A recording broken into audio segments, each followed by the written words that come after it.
इस्तेमाल रहा, वो मैं समझता हूँ निराशाजनक रहा। हालाँकि प्रदेश में भी हमारे जयराम जी की सरकार थी, केंद्र में मोदी जी की सरकार थी, जो वादे भाजपा के लोगों ने विशेषकर 2014 और 19 के चुनाव के दौरान, चाहे वो शिमला से संबंधित थे, चाहे हमारे मैं समझता हूँ सोलन में जनसभा हुई थी, वहाँ पर भी कहा था कि हम यहाँ पर एक टोमेटो प्रोसेसिंग यूनिट लाएँगे और हमारे क्षेत्र में इम्पोर्ट ड्यूटी का बड़ा मुख्य मुद्दा था, जो हमारे सेब बाहुल्य क्षेत्र थे। लेकिन सारी बातें मैं समझता हूँ इनकी कथनी और करनी में रात दिन का अंतर रहा है और निश्चित रूप में इनकी परफॉर्मेंस को देखते हुए, इनके प्रदर्शन को देखते हुए और कार्य तो दूर की बात रही, दर्शन भी दुर्लभ रहे। इतनी बड़ी आपदा प्रदेश में 2023 में आई थी, जो आपकी मैं समझता हूँ रिकॉर्ड तोड़ बारिश हुई, जिसके कारण लगभग 500 से अधिक आपकी बहुमूल्य जानें गई, लगभग कोई 12,000 करोड़ का नुकसान हमारे स्टेट के इंफ्रास्ट्रक्चर का हुआ। लेकिन उसके बावजूद भी जिस तरह से केंद्र की सरकार ने मैं समझता हूँ जब मदद करने की बात आई थी, तो अपने पाँव पीछे किए थे। ये सारी बातें भी जनता जनार्दन के समक्ष है और कांग्रेस सरकार ने मैं समझता हूँ एक वित्तीय स्थिति खराब होने के बावजूद भी, चाहे हमारा ओपीएस का मुद्दा था, चाहे हमने अपनी महिलाओं के प्रति, अपनी माताओं-बहनों के प्रति जो हमने अपनी वचनबद्धता चुनाव घोषणा पत्र में लाई थी, उसको भी हमने मैं समझता हूँ लाहौल स्पीति से प्रारंभ किया, जिसका भारतीय जनता पार्टी विरोध कर रही है। आपको याद होगा सेशन के दौरान एक प्रमुख मुद्दा बनाया था कि कांग्रेस पार्टी अपनी गारंटी को प्रारंभ नहीं कर रही और जब हमने प्रारंभ किया, अब आए दिन इलेक्शन कमीशन इस बात को लेकर जा रहे कि किस तरह से हमारी जो बहनों को, माताओं को जो 1500 प्रति महीना मिलना था, उसपे रुकावटें पैदा करने का असंभव प्रयास भारतीय जनता पार्टी कर रही है। और इसी तरह से जो हमारे वर्तमान के सांसद रहे शिमला संसदीय क्षेत्र से, उनका प्रदर्शन भी निराशाजनक रहा। जैसे मैंने पहले कहा कि कार्य तो दूर की बात रही, जैसे मेरे इम्पोर्ट ड्यूटी का बड़ा प्रमुख मुद्दा था,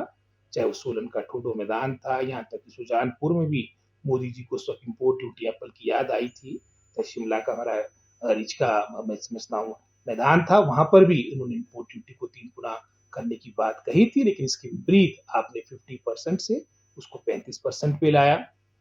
और आज रिकॉर्ड तोड़ सेब आपका मैं समझता हूँ विदेशी कंट्री से भारत में आ रहा है, जिसका परिणाम है कि आज के समय में जिन्होंने भी बेचारों ने किसानों और बागवानों ने आपका सेब आपका कोल्ड स्टोर में रखा था, उनको बहुत नुकसान, उनको क्षति सहनी पड़ी है। तो इनकी जो कार्य प्रणाली रही, निराशाजनक रही, जो आपदा में भी हमारी मदद नहीं कर पाए, तो उनसे आशा क्या करनी। और इसके विपरीत भी जिस तरह से मैं समझता हूँ प्रजातंत्र डेमोक्रेसी के साथ खिलवाड़ करने का प्रयास भारतीय जनता पार्टी कर रही है, उन सभी बातों को लेकर भी जो मैं समझता हूँ हमारी केंद्र की सरकार है, भारतीय जनता पार्टी है,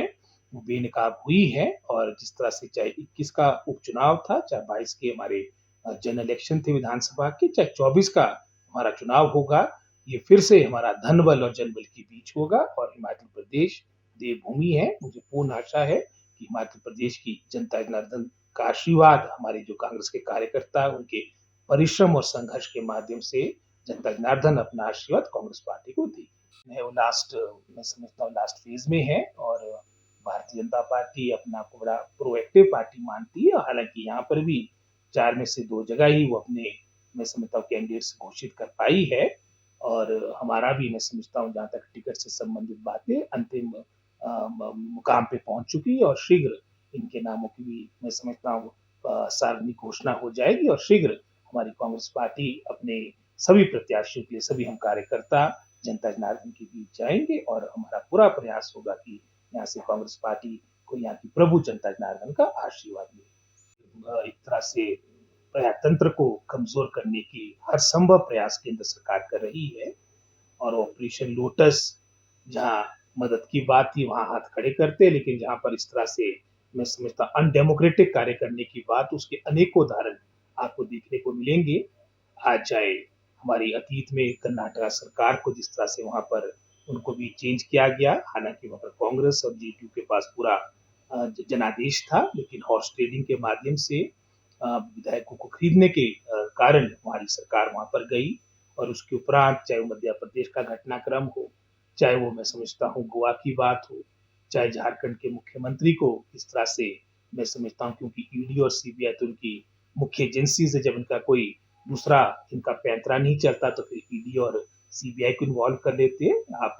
हमारे राजधानी के ही जो हमारे मुख्यमंत्री केजरीवाल जी, उनका ही जो वर्तमान में किस तरह से उनको मैं समझता हूँ जेल में डाला गया, सारी बातें हैं। और भारतीय जनता पार्टी में अगर आप जॉइनिंग अपनी कर लेते हैं तो आप सारे जो आपके पिछला अतीत है, आप ड्राई क्लीन होकर वहाँ पर कोई भी आप पर उँगलियाँ नहीं उठती। मैं समझता हूँ भारतवर्ष की जनता भी इन सब बातों को देख रही है और हिमाचल प्रदेश तो पहले से यहाँ की प्रभु जनता जनार्दन, चाहे वो साक्षरता की बात हो, चाहे यहाँ पर मैं समझता हूँ राजनीतिक परिपक्वता की बात हो, सारी बातों को देख रही है।